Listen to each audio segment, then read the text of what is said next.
I've been on staff now with DRIME for 10 years, but I can still remember my very first night of ministry back when I was a volunteer team member 17 years ago.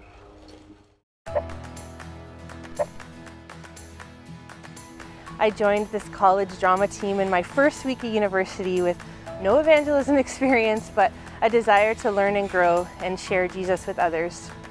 I watched as others shared the gospel, I had some training, and I committed to going downtown Vancouver with this team every week for a year. Doing this every week for a whole year changes you. Well, it changed me. By the end of that year, it just seemed natural to use the dramas as a bridge to connect with people and talk about Jesus.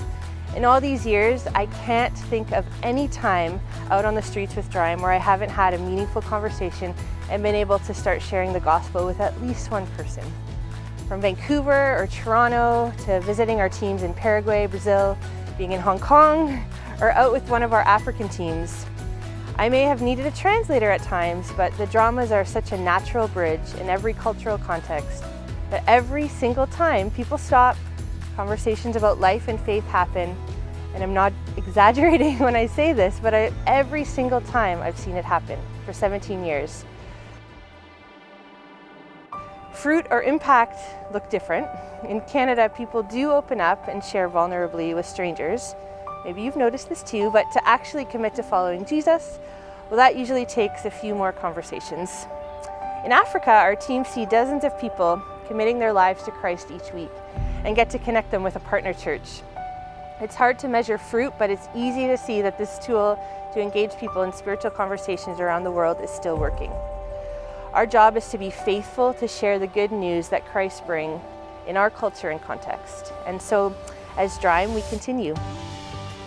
Have you ever had a conversation with someone that changed the trajectory of your life? That's what our teams are able to do week in and week out. Now, the hope is that one conversation leads to another, that we can connect people with churches we partner with or with programs like Alpha, but the reality is it starts with that one conversation, that one relationship that's built. And the dramas make that so easy to do because crowds just gather and watch naturally. I can think of people like Uriel from Paraguay or Lise from Montreal that both just a couple weeks ago gave their lives to Christ after watching some dramas and talking to a local DRIMer. Or there's Martin from Kenya who met with the DRIME team in Nairobi last month. He hasn't been to church in years. He said the conversation he had sparked something in him and he wants to reconnect with the God he once knew, so he's been joining them at church ever since. Or then there's Hadessa from Paraguay who just a few weeks ago said she felt like God was calling her to him or pursuing her. She ran into the DRIME team and she knew that it was a divine appointment of some kind. Conversations like these are happening week after week through DRIME teams around the world. We currently have 18 teams in 11 different countries. That's about 300 DRIMers having thousands of meaningful conversations in each year of ministry. This past year, our teams combined had the privilege of walking beside 2,061 people as they made decisions to follow Jesus with their whole lives, and over 9,000 other meaningful conversations. God is working through these DRIMers each week, and He's working in them too. Isn't that how it works? God transforms me as I get to be part of helping someone else know Him. At our last Story and Song concert, we shared about 4 new cities with people ready to be trained to become DRIME teams. I'm so excited to tell you that all 4 of these teams in these cities are out doing regular weekly ministry, and they're all just weeks away from being officially launched as DRIME teams. It's been quite the year, but we now look forward. We have 5 new cities with people waiting to be trained, local contacts or leaders that want to spearhead DRIME in their city. So we're really anxious to go.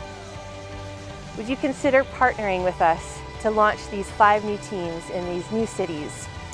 Akpakpa, Benin, Sao Paulo, Brazil, Quebec City, Canada, Paracu, Benin, and Ciudad del Este, Paraguay. Our vision to multiply is never to see DRIME expand for the sake of the DRIME name or the ministry.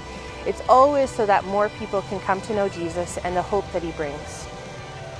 When I look back at that young girl that joined this ministry 17 years ago, I cannot believe the transformation God has brought me through, as I've experienced others coming to know Jesus on street corners around the world. And I can't even count the number of times I've had the privilege of sharing the good news with someone.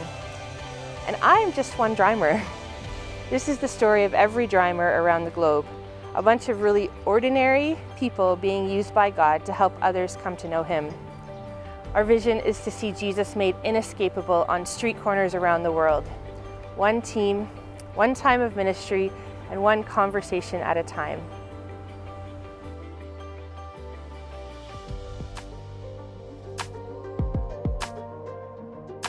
Now, as we transition to the next portion of our evening, would you imagine yourselves walking down Robson Street in Vancouver? You just left a Canucks game and you decided to grab a coffee before heading home. The streets are bustling with crowds and the dark sky is being lit up by streetlights everywhere.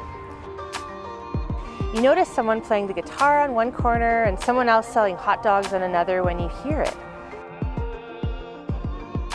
The music sounds familiar, so you look up and there they are. A group of people doing a dance, or maybe a flash mob? You don't quite know.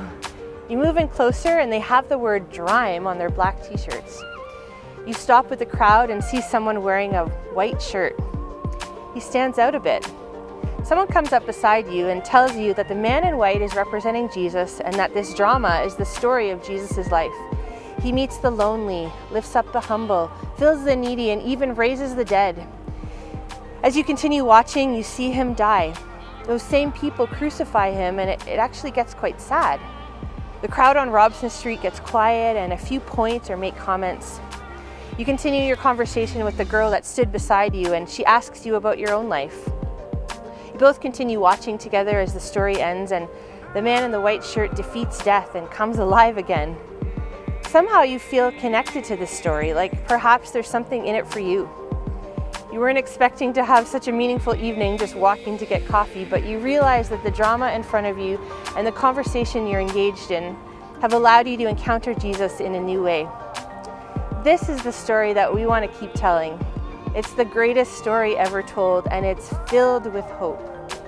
Enjoy the same drama now called Please.